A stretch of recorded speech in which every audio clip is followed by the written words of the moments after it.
नमस्ते, स्वागत है आप सभी को हमारे इस जीके एक्सपर्ट चैनल में। दोस्तों, राजस्थान जीके टेस्ट सीरीज़ है, बहुत ही इंपॉर्टेंट से टेस्ट सीरीज रहने वाली है। भले ही आप राजस्थान की किसी भी कंपटीशन की तैयारी कर रहे हो, और ये आपके बहुत ही महत्वपूर्ण रहने वाली है टेस्ट सीरीज। बीएसटीसी और पीटीटी के लिए अति महत्वपूर्ण यह प्रश्नोत्तरी रहने वाली है। तो फिर आप अंत तक बने रहना, और चैनल पर न्यू हो तो चैनल को आप सब्सक्राइब कर लीजिए और बेल आइकन बटन दबा दीजिए। चलते हैं क्वेश्चन की ओर। यह रहा हमारा आज का क्वेश्चन। तारकसी के आभूषण के लिए राजस्थान का कौन सा स्थान प्रसिद्ध है? दोस्तों, तारकसी के आभूषण के लिए हमारा स्थान प्रसिद्ध है वो दोस्तों नाहतदारा है।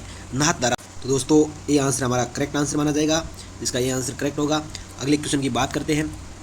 चंपाकली आभूषण शरीर के किस अंग पर पहना जाता है? दोस्तों, चंपाकली आभूषण है ये दोस्तों गर्दन में पहना जाता है। दोस्तों, आप सभी को पता है, मुझे पूरी उम्मीद है आपको इसके बारे में आंसर पता था। ये पीटीआई 2019 के अंदर क्वेश्चन पूछा गया है और बहुत ही इंपॉर्टेंट क्वेश्चन है। ये आपके लिए महत्वपूर्ण प्रश्नोत्तरी रहने वाली है।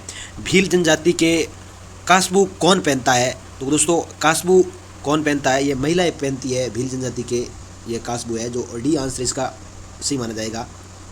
अगले क्वेश्चन की दोस्तों बात करते हैं। तारा भांत की ओढ़नी राजस्थान की किन स्त्रियों की लोकप्रिय वेशभूषा है? दोस्तों, ये आदिवासी स्त्रियाँ है, उनकी तारा भांत की ओढ़नी है, ये लोकप्रिय वेशभूषा मानी जाती है। सी आंसर दोस्तों करेक्ट माना जाएगा। दोस्तों, बहुत ही इंपॉर्टेंट क्वेश्चन है, ये आरएस प्री 2012 के अंदर पूछा गया था। और एकलव्य योजना का प्रमुख लक्ष्य क्या रखा गया था? तो दोस्तों, एकलव्य योजना का प्रमुख लक्ष्य था वो जनजाति के छात्रों को खेल का प्रशिक्षण देना था। इसका करेक्ट आंसर दोस्तों सी माना जाएगा। सी इसका करेक्ट आंसर होगा। अगले क्वेश्चन की बात कर ले। दोस्तों, ये जनजाति और स्थान दिया हुआ है, उनको सुमेलित करना है। तो दोस्तों, ये ग्रास्य जनजाति है, ये उनका स्थान है जो आबू रोड है, बिल्कुल ग्रासी जनजाति वहाँ पे निवास करती है। और डामोर है वो दोस्तों सिमलवाड़ा है। और सहरिया है वो किशनगंज है। और सांसी है वो दोस्तों भरतपुर है। दोस्तों, इसका करेक्ट आंसर होगा वो ए बी सी का फर्स्ट सेकंड थर्ड, मतलब ए आंसर सही माना जाएगा इसका। और अगले क्वेश्चन की दोस्तों बात करते हैं। वह कौन सा जिला है जहाँ जनजातियों का सबसे कम प्रतिशत पाया जाता है? तो सबसे कम प्रतिशत जनजातियों का पाया जाता है वो नागौर के अंदर पाया जाता है। इसका दोस्तों करेक्ट आंसर होगा वो सी करेक्ट आंसर माना जाएगा, नागौर। अगले क्वेश्चन की बात करते हैं। राजस्थान में मीणा व भील के पश्चात तृतीय सबसे बड़ी जनजाति कौन सी है? दोस्तों, तृतीय सबसे बड़ी जनजाति कौन सी है? तो ग्रासिया है, उनकी तीसरा स्थान लगता है राजस्थान के अंदर, ग्रासिया। बी आंसर इसका करेक्ट आंसर है, ये दोस्तों करेक्ट आंसर है इसका बी। अगले क्वेश्चन की बढ़ते हैं। किस जिले के लिए कहा गया है था कि अन्य सब किले नंगे हैं?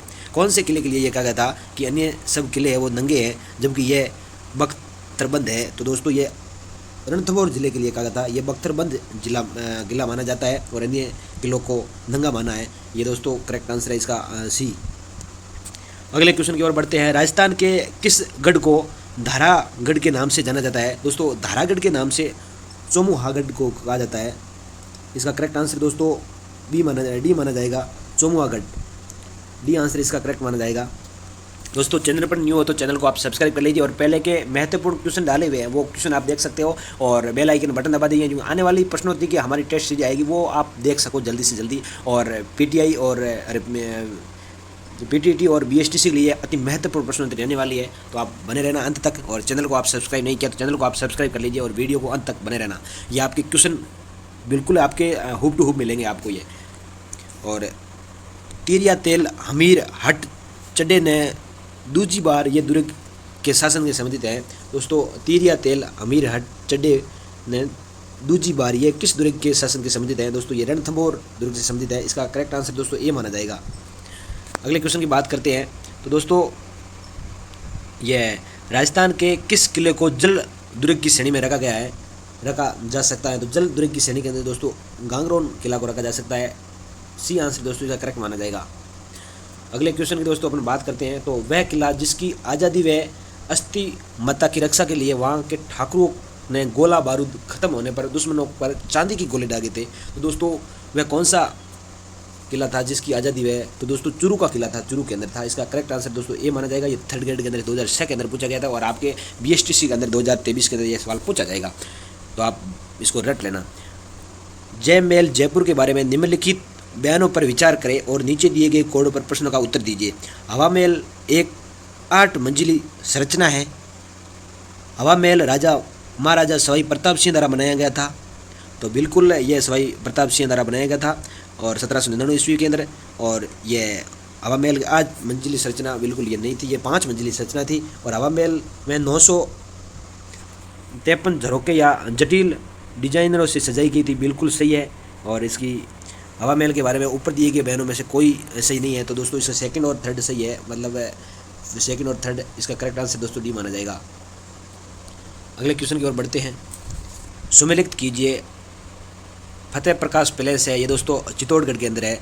और सुख महल पैलेस है, ये दोस्तों बूंदी के अंदर है। और केसर विलास पैलेस है, ये दोस्तों सिरोही के अंदर है। और किशोरी महल है, ये दोस्तों भरतपुर के अंदर है। दोस्तों इसको सम्मिलित करने के बाद में हमारा करेक्ट आंसर निकला वो बी निकला है, ये हमारा करेक्ट आंसर है। अगले क्वेश्चन की बात करते हैं। गोरा धाई की संतरी का निर्माण किसके द्वारा कराया गया था? तो दोस्तों गोरा धाई की संतरी का निर्माण है वो राजा अजित सिंह के द्वारा कराया गया था। इसका करेक्ट आंसर दोस्तों ए माना जाएगा। अगले क्वेश्चन की ओर बढ़ते हैं। 18 देवी कुंड सागर की संतरिया कहाँ पर स्थित है? 18 देवी कुंड सागर की संतरिया है दोस्तों वो बीकानेर के अंदर स्थित है। दोस्तों इसको आपको ध्यान में रखने योग्य एक क्वेश्चन है, इसका करेक्ट आंसर दोस्तों डी माना जाएगा। अगले क्वेश्चन की बात करते हैं। तो 66 क्षत्रियों से युक्त सारबाग किस शहर में स्थित है? तो दोस्तों 66 क्षत्रियों से युक्त सारबाग है दोस्तों ये बूंदी के अंदर स्थित है। इसका दोस्तों करेक्ट आंसर होगा वो ए माना जाएगा, ए इसका करेक्ट आंसर होगा। दोस्तों अभी भी मैं आपको बता दूं, आपने अभी तक हमारे चैनल को सब्सक्राइब नहीं किया तो चैनल को आप सब्सक्राइब कर लीजिए और बेल आइकन बटन को दबा दीजिए, क्योंकि आने वाला वीडियो सबसे पहले आपके पास पहुंचेगा। और आपके महत्वपूर्ण से महत्वपूर्ण मैं क्वेश्चन डालता हूँ, आप BSTC के अंदर में आपके इतने हमारे इस टेस्ट सीरीज से क्वेश्चन आएंगे कि आप एग्जाम देने के बाद में आप मुझे बताओगे कि हाँ वाकई में हमें बहुत क्वेश्चन मिलते हैं। इंपॉर्टेंट क्वेश्चन जो एग्जामों के अंदर पूछे जाते हैं बार बार उन क्वेश्चन को लेकर आता हूँ और आपके लिए बहुत ही महत्वपूर्ण ये प्रश्नोत्तरी रहने वाली है और आगे भी मैं लेके आऊँगा। रामनाथ तुलसीदास सवाई राम और लाडली दास किस चित्रकला शैली से संबंधित है? तो दोस्तों ये किशनगढ़ चित्र शैली से संबंधित है। इसका करेक्ट आंसर दोस्तों ए माना जाएगा। ये दोस्तों PTI 2015 के अंदर क्वेश्चन पूछा गया था। और कलीला दमना है दोस्तों मेवाड़ शैली की कहानी के 2 पत्रों के नाम है जो कलीला और दमना। इसका करेक्ट आंसर दोस्तों ए माना जाएगा। अगले क्वेश्चन की बात करते हैं। मेवाड़ में रागमाला, रसिक प्रिया, गीत गोविंद जैसे विषयों पर लघु चित्र शैली किस शासन के काल में चरम सीमा पर पहुंची थी? दोस्तों महाराणा जगत सिंह के काल में पहुंची थी। महाराणा जगत सिंह 1628 से 1652 के मध्य। इसका दोस्तों करेक्ट आंसर डी माना जाएगा। अगले क्वेश्चन की बात करते हैं। राजस्थानी विचारधारा की चित्रकला का आरंभिक मुख्य केंद्र था? दोस्तों राजस्थानी विचारधारा की चित्रकला का आरंभिक था वो दोस्तों बूंदी था। इसका करेक्ट आंसर दोस्तों सी माना जाएगा, सी आंसर इसका करेक्ट होगा दोस्तों। अगले क्वेश्चन की बात करते हैं। तो सूची फर्स्ट और सूची सेकंड को मिलान करें। तो दोस्तों देखो ये हमारे नाहतदारा शैली है, ये पिछवाई के लिए प्रसिद्ध है। और किशनगढ़ शैली है ये बनी ठणी के लिए प्रसिद्ध है। जोधपुर शैली है डोला मारू। तो दोस्तों इसका करेक्ट आंसर होगा, इसको मिलान करने के बाद में डी आंसर इसका करेक्ट माना जाएगा। ए के अंदर सेकंड होगा और बी के अंदर थर्ड होगा और सी के अंदर फर्स्ट होगा। करेक्ट आंसर इसका डी। अगले बात करते हैं। राजस्थानी हिंदी संक्षिप्त शब्दकोश में संपादक हैं दोस्तों पद्म श्री सीताराम लालस थे, इसका शब्दकोश से संपादक है। इसका करेक्ट आंसर दोस्तों ए होगा, पद्म श्री सीताराम लालस। अगले क्वेश्चन की बात करते हैं। अचलदास खींचीरी वचनिका से कहाँ का इतिहास मुख्य रूप से ज्ञात होता है? दोस्तों अचलदास खींची के दरअसल गंगरौन का इतिहास यहाँ से शुरू होता है, अचलदास खींची की वचनिका से। दोस्तों करेक्ट आंसर होगा वो डी करेक्ट आंसर माना जाएगा। अगले क्वेश्चन की ओर बढ़ते हैं। गलत युगम को चुनिए। दोस्तों इसका गलत युगम कौन सा है? दोस्तों ये बादली है दोस्तों, ये चंद्र प्रकाश वेदल बिल्कुल गलत आंसर यही माना जाएगा। इसका करेक्ट आंसर दोस्तों ए माना जाएगा, ए आंसर इसका करेक्ट होगा। और राधा ये सत्य प्रकाश जोशी ने बिल्कुल लिखा था। और मेघवाल ये सुमेर सिंह शेखावत ने। और बाथा में भूगोल ये हरीश भादानी ने लिखा था। बिल्कुल करेक्ट आंसर इसका ए माना जाएगा। और क्रांतिकारी रचना चेतावनी चुंगटिया की रचयिता कौन है? दोस्तों ये चुंगटिया थे केसर सिंह बारट थे। इसका करेक्ट आंसर दोस्तों डी माना जाएगा। अगले क्वेश्चन की दोस्तों बात करते हैं। तो अगला क्वेश्चन वीर सतसई के लेखक हैं। वीर सतसई के दोस्तों लेखक है वो सूर्यमल मिश्रण है। इसका करेक्ट आंसर दोस्तों बी माना जाएगा, सूर्यमल मिश्रण। अगले क्वेश्चन की बात करते हैं दोस्तों। यह रहा आपका अगला क्वेश्चन। बीकानेर के राठौरा की ख्यात के लेखक हैं। तो राठौरा की ख्यात के लेखक दयादास थे, दयाल दास। इसका करेक्ट आंसर दोस्तों ए माना जाएगा, दयाल दास। अगले क्वेश्चन की बात करते हैं। हमीर रासो किस भाषा का ग्रंथ है? दोस्तों हमीर रासो है ये 2000 जेल प्रेरी 2017 के अंदर पूछा गया था और संस्कृत भाषा के ग्रंथ है। करेक्ट आंसर दोस्तों इसका डी माना जाएगा।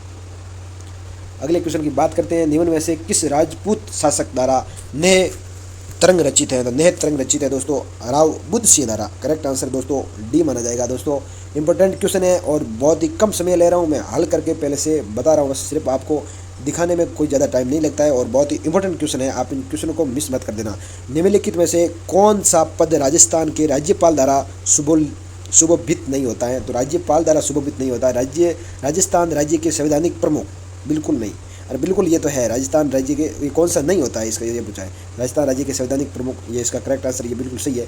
अध्यक्ष अरावली प्रबंध बोर्ड, बिल्कुल ये तो गलत आंसर है, इसका करेक्ट आंसर मतलब डी माना जाएगा। अध्यक्ष रेड क्रॉस सोसाइटी राजस्थान, ये राजस्थान के राज्यपाल द्वारा सुशोभित नहीं होता है और अरावली प्रबंध बोर्ड है, इसका करेक्ट आंसर डी माना जाएगा। अगले क्वेश्चन की बात करते हैं। राजस्थान में पूर्व सैन्य कर्मियों के हित लाभों के लिए सम्मिलित निधि की प्रबंध समिति के अध्यक्ष कौन थे? राजस्थान के राज्यपाल थे जो सैन्य कर्मियों के हित लाभों को थे। करेक्ट आंसर दोस्तों इसका ए माना जाएगा। आपको ध्यान रखना, ये बातें छोटी छोटी बातें पर आपके एग्जाम के दृष्टि से बहुत ही महत्वपूर्ण रहने वाली है। निम्नलिखित में से कौन कभी भी राजस्थान के कार्यकारी राज्यपाल नहीं रहे थे? तो असुमान सिंह हैं, यह कभी भी राजस्थान के कार्यकारी राज्यपाल नहीं रहते, इसका करेक्ट आंसर दोस्तों डी माना जाएगा। अगले क्वेश्चन की बात करते हैं। राज्य मंत्री परिषद सामूहिक रूप से उत्तरदायी होती है? तो दोस्तों राज्य मंत्री परिषद है वो सामूहिक रूप से विधानसभा के प्रति उत्तरदायी होती है, इसका करेक्ट आंसर दोस्तों ए माना जाएगा। अगले क्वेश्चन की बात करते हैं। मुख्यमंत्री की नियुक्ति भारत के संविधान के किस अनुच्छेद के अंदर है? तो 164 के अंतर्गत मुख्यमंत्री की नियुक्ति भारत के संविधान के अंतर्गत है 164। ए आंसर दोस्तों इसका करेक्ट आंसर होगा। अगले क्वेश्चन की बात करते हैं। राज्य में संसदीय सचिव किसके समक्ष शपथ लेता है? तो दोस्तों संसदीय सचिव है दोस्तों वो मुख्यमंत्री के समक्ष शपथ लेता है और इसका करेक्ट आंसर दोस्तों बी माना जाएगा। राजस्थान उच्च न्यायालय की मुख्य पीठ कहाँ है? राजस्थान की उच्च न्यायालय की मुख्य पीठ है दोस्तों ये जोधपुर के अंतर्गत है, इसका करेक्ट आंसर दोस्तों डी माना जाएगा। बहुत ही इंपॉर्टेंट क्वेश्चन है। आपको मैं और बता दूं, अभी तक आपने वीडियो को लाइक नहीं किया तो वीडियो को आप लाइक ठोक दीजिए और चैनल को आप सब्सक्राइब कर लीजिए। बने रहना, मैं आपको अवश्य आपको यहाँ पे कुछ अलग और महत्वपूर्ण आपको सवाल मिलेंगे।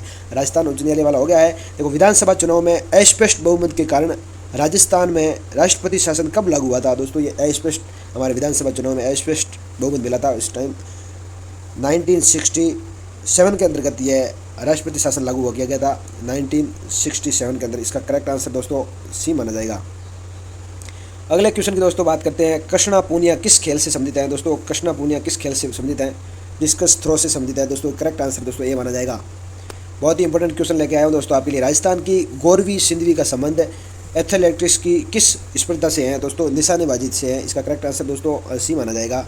यह भी जेल क्वेरी 2017 के अंदर पूछा गया क्वेश्चन है। शंकुन चौधरी का संबंध निशानेबाजी की किस स्पर्धा से है? दोस्तों डेबल ट्रैप से है, डेबल ट्रैप से, इसका करेक्ट आंसर दोस्तों सी माना जाएगा। अगले क्वेश्चन की दोस्तों बात करते हैं। राजस्थान के लोक नृत्य एवं उसके प्रचलन क्षेत्र से संबंध में निम्नलिखित में से कौन सा युग्म सही नहीं है? दोस्तों गीदड़ नृत्य शेखावटी के अंदर है, ढोल नृत्य जालौर के अंदर और डांडिया नृत्य ये मारवाड़ के अंदर और ये बमरसिया नृत्य है ये दोस्तों भरतपुर के अंदर है, इसके अंदर बीकानेर बताया गया है, ये बिल्कुल गलत है, इसका मतलब करेक्ट आंसर दोस्तों सी माना जाएगा। अगले क्वेश्चन की बात करते हैं। निम्नलिखित में से कौन नृत्य शेखावटी क्षेत्र का नृत्य नहीं है? दोस्तों शेखावटी क्षेत्र का नृत्य कौन सा नहीं है? तो बम्ब नृत्य ये शेखावटी क्षेत्र का नहीं है, इसका करेक्ट आंसर होगा दोस्तों यह ए माना जाएगा, ए इसका करेक्ट आंसर माना जाएगा। अगले क्वेश्चन की दोस्तों बात करते हैं। रणथंभौर के दुर्ग का पतन कब हुआ था? तो दोस्तों रणथंभौर के दुर्ग का पतन हुआ था वो 11 जुलाई 1301 ईस्वी के अंदर हुआ था। रणथंभौर दुर्ग का पतन 11 जुलाई 1301 ईस्वी के अंदर हुआ था, इसका करेक्ट आंसर दोस्तों डी माना जाएगा। अगले क्वेश्चन की दोस्तों बात करते हैं। मयूर ध्वजगढ़ किसे कहा जाता है? तो मयूर ध्वजगढ़ किसे कहा जाता है? मेहरानगढ़ दुर्ग को मयूर ध्वजगढ़ कहा जाता है, ए आंसर दोस्तों करेक्ट माना जाएगा। मेहरानगढ़ दुर्ग का निर्माण किसने कराया था? दोस्तों मेहरानगढ़ दुर्ग का निर्माण है रावजोधा ने कराया था, इसका करेक्ट आंसर दोस्तों सी माना जाएगा। दोस्तों आज के लिए मैं 50 क्वेश्चन लेके आया था, बहुत ही इंपॉर्टेंट क्वेश्चन है, तो आप इनको अंत तक बने करके सारे क्वेश्चन आपने अटेंड किए हैं। मुझे पूरी उम्मीद है आप बेहतरीन आपकी तैयारी होगी और आप डेली ये एक टेस्ट सीरीज़ के माध्यम से मैं वीडियो अपलोड करता हूँ और इस वीडियो को आप डेली देखते रहना और चैनल को आप सब्सक्राइब नहीं किया चैनल को सब्सक्राइब कर लीजिए, बेल आइकन बटन को दबा दीजिए और आने वाला वीडियो सबसे पहले आपके पास पहुँचेगा। मिलते हैं अगले वीडियो में, जब तक मस्त रहो, मज़े करो, थैंक यू।